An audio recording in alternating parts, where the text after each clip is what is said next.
Estimados amigas, amigos, estamos siempre en el módulo 2, en la semana 8. Buenas prácticas a bordo de embarcaciones menores. Vamos a examinar en esta semana un caso práctico que es la pesca de pulpo. Y esta semana veremos muy rápidamente, como lo hacemos en este tipo de exposiciones, las especies comerciales de pulpo, los métodos de pesca, mantenimiento de embarcaciones, hielo, almacenamiento de productos químicos, carnada, limpieza en embarcaciones y plagas. Ven, aquí están viendo dos especies de pulpos comercialmente importantes en la región, sobre todo en México. El Octopus maya, que es este rojito o oscuro, y el Octopus vulgaris, que es este blanquito que tenemos sobre esta plataforma. Estos dos especies de peces son muy apetecidos en México y en muchos países. Es decir, a mucha gente le gusta el pulpo. Entonces es una práctica, es una pesca importante comercialmente para las comunidades de pescadores de pequeña escala, que es sobre lo que estamos hablando. Aquí quisiera comentarles que este animal, pulpo que se llama Octopus vulgaris, este tipo de pulpo se encuentra prácticamente por todo el mundo. Y vamos a ver algunas características de ellos. El Octopus maya es una especie de pulpo que habita exclusivamente en la península de Yucatán. Es una especie litoral, o sea que vive en aguas someras. Su hábitat principal son las zonas rocosas y ellos viven en cuevas donde desovan y se esconden de los depredadores. La alimentación, comen prácticamente de todo, son carnívoros durante todo su estadio. Su alimentación principal se basa en cangrejos o crustáceos en general, aunque también consumen peces. El Octopus vulgaris, por su parte, es un cosmopolita, es una especie de molusco cefalópodo. Vive en el mar Mediterráneo, así como en el Atlántico Oriental y en casi todos los mares del mundo. Es muy apreciado por su gastronomía. El pulpo común es un animal invertebrado más inteligente, es muy inteligente y puede competir incluso con los mamíferos en la solución de problemas.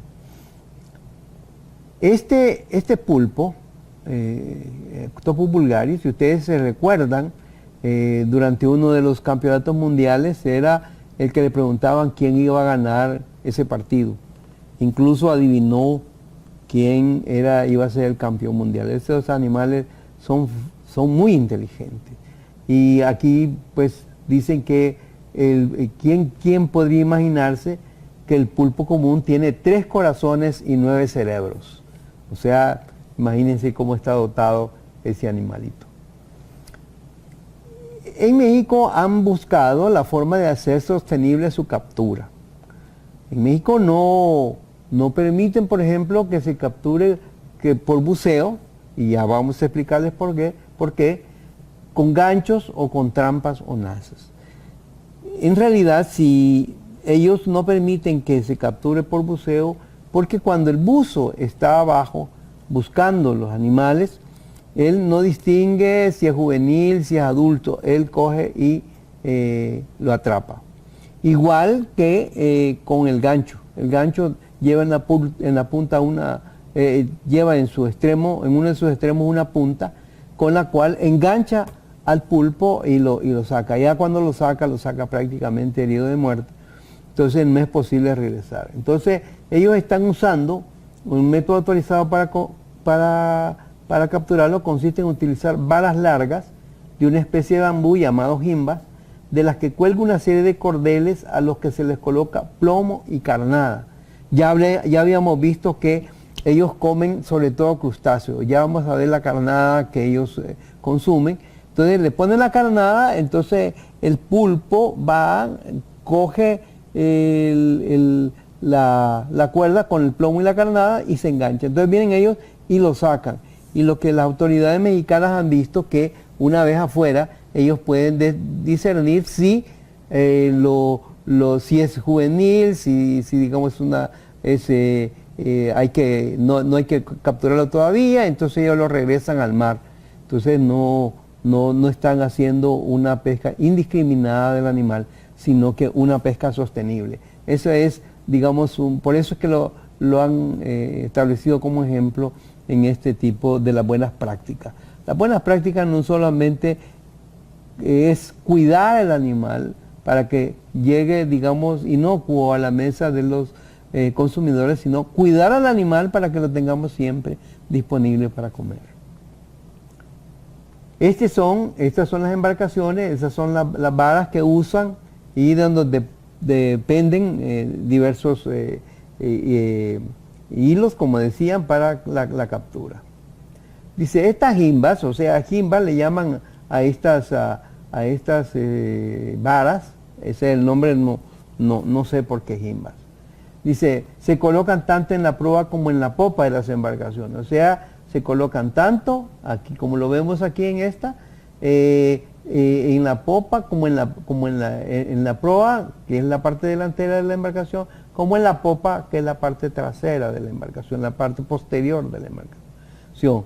Dice, de modo que al estar, como en la popa de las embarcaciones, de modo que al estar los cordeles sumergidos en el agua, el pulpo aprisiona la carnada y el plomo. De esta manera el pulpo sale a la superficie aún vivo y así puede ser seleccionado y en su caso liberado si acaso no cumple las condiciones de un animal adulto que ya pueda ser utilizado en esta pesquería.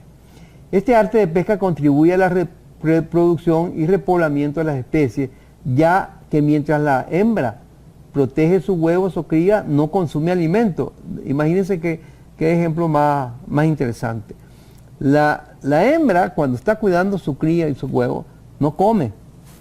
Entonces no se ve impulsada a coger, digamos, la carnada que le pusieron en esas cuerdas o cordeles. No se ve impulsada, no se ve estimulada, porque ella no come en ese momento.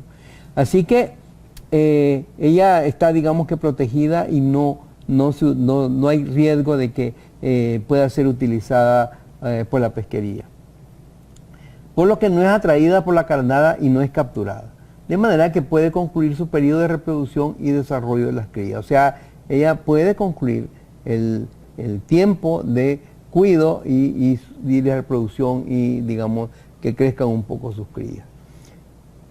Ok, vamos a ver el mantenimiento de las embarcaciones que se usan para estos propósitos. No solo para esto, esas embarcaciones pueden ser usadas para otras capturas, para otras pesquerías, pero se usan para el pulpo y por eso están colocadas en esta. Entonces, ustedes pueden ver cómo se reparan, aquí en estas fotografías, se reparan con materiales no porosos, dice, y autorizados. O sea, no se va a usar cualquier material para reparar o para hacer los cascos de las embarcaciones. Las embarcaciones el mantenimiento de las embarcaciones, dice, las embarcaciones deberán ser de materiales inertes y no porosos. Si fueran porosos, ¿qué pasaría? Si fueran porosos, absorberían agua.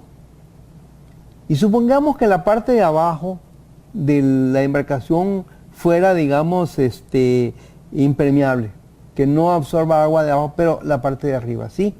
Entonces, ¿qué sucede? Si absorbe agua, entonces, en primer lugar, esa agua allí que es absorbida se descompone, pero sobre todo, pesaría mucho más y tendría mayores riesgos de hundirse y también gastaría más combustible en su desplazamiento. Estar en buenas condiciones, dice, libres de grietas, hoyos, deformaciones, superficies rugosas, etcétera, que puedan propiciar la acumulación de suciedad y el desarrollo de fauna nociva.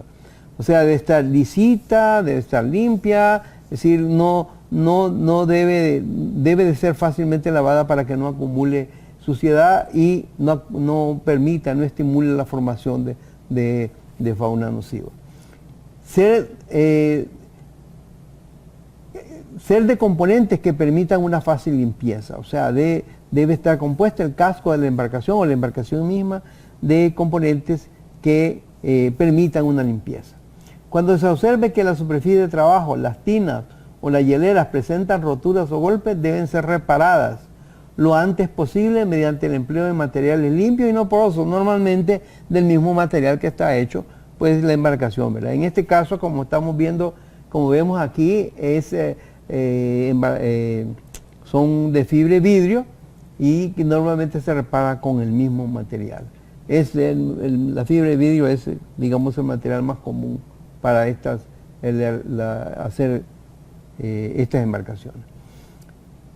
Aquí dice que el almacenamiento de productos químicos. Aquí hemos puesto una fotografía donde ustedes pueden ver la nevera o hielera, que es esta blanca que ustedes ven aquí, y aquí tenemos los recipientes de combustibles. Así que están totalmente separados y o sea, las embarcaciones estas no tienen grandes espacios, de tal manera que hay que saber colocar cada uno de los lugares, de los equipos en los lugares convenientes para su protección.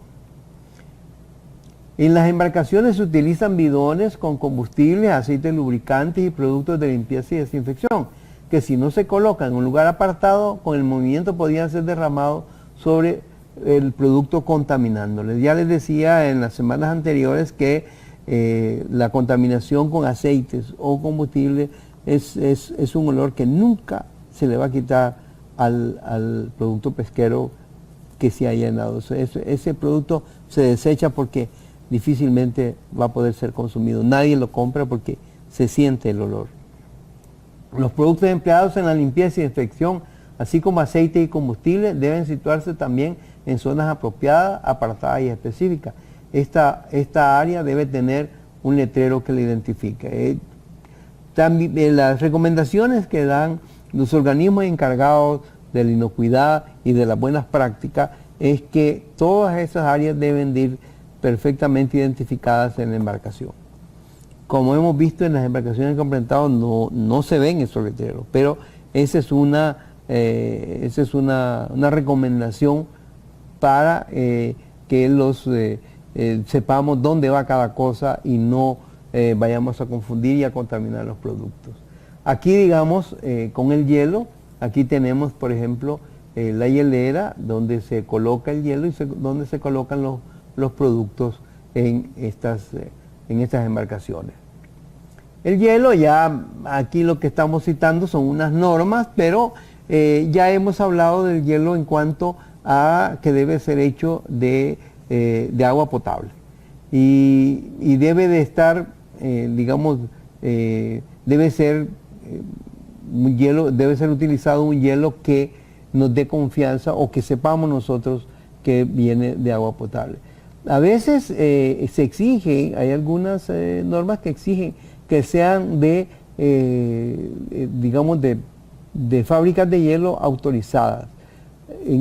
Cuando las distancias son bastante lejanas de donde hay una planta de hielo autorizada, tienen que ingeniarse la manera de que el agua que está usando la comunidad sea potable. Eso es el concepto fundamental del hielo, que sea elaborado con agua potable y libre de impurezas, y eso se use, porque normalmente no en todas partes donde hay una actividad pesquera hay una planta de hielo.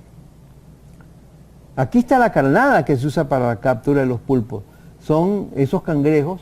Aquí están una cantidad de animales que están guardados para ir a pescar. Estos son los cangrejos que le gustan a ese famoso pulpo. Ellos, donde lo ven, pues ellos buscan cómo comérselo.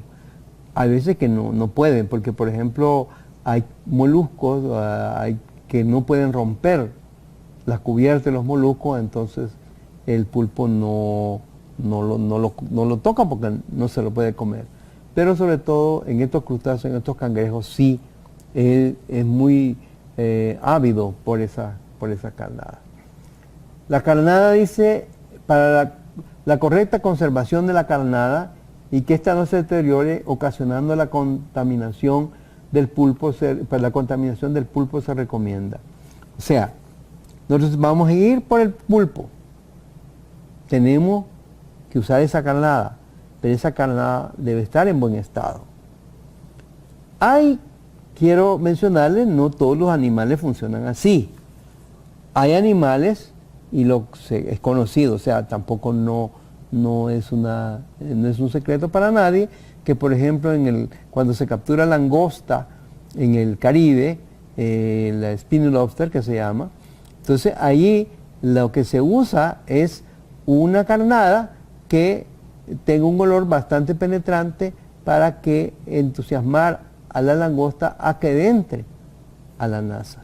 Esos son otra pesquería, otro comportamiento. En el caso de este, pues, se requiere que la carnada de este animal vaya en buenas condiciones.